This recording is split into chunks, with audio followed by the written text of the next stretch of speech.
હાલમાં જ એમેઝોનના founder Jeff બેઝોસે એક સેન ફ્રાન્સિસ્કોના સ્ટાર્ટઅપમાં ઇન્વેસ્ટમેન્ટ કર્યું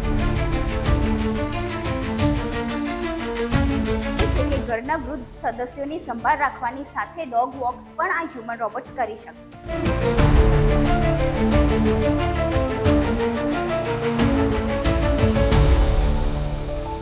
એ એમેઝોનના વેરહાઉસમાં 2012થી વર્ક કરી રહ્યા છે. અત્યાર સુધી તો આપણે બેબી સિટિંગ અને વૃદ્ધોની સાર સંભાળ રાખવા માટે માણસો રાખેલા હોય તે જોયું છે, પણ એવું કોઈ દિવસ સાંભળ્યું છે કે રોબોટ્સ પણ આવું બધું કરી શકશે?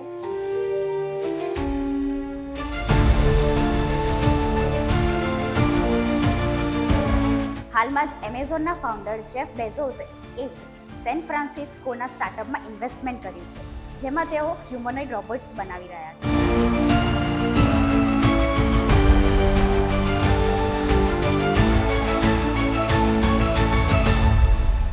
જે ઘરગથ્થુ કામ પણ કરશે.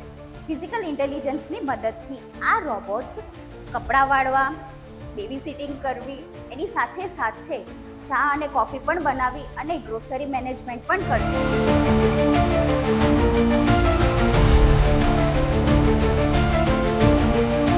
મેઇન વાત તો એ છે કે ઘરના વૃદ્ધ સદસ્યોની સંભાળ રાખવાની સાથે ડોગ વોક્સ પણ આ હ્યુમન રોબોટ્સ કરી શકશે. આ સેન ફ્રાન્સિસ્કોની કંપનીમાં ઓપનએઆઈ અને અન્ય વેન્ચર કેપિટલ ફર્મનું પણ રોકાણ કરેલ છે. અને મેઇન વાત તો એ છે કે આ રોબોટ્સ ટેસ્લાના હ્યુમનોઇડ રોબોટ્સના ઓપ્ટિમસ સાથે સ્પર્ધા કરી રહ્યા છે. સાથે સાથે આ હ્યુમનોઇડ રોબોટ્સ એ એમેઝોનના વેરહાઉસમાં 2012થી વર્ક કરી રહ્યા છે.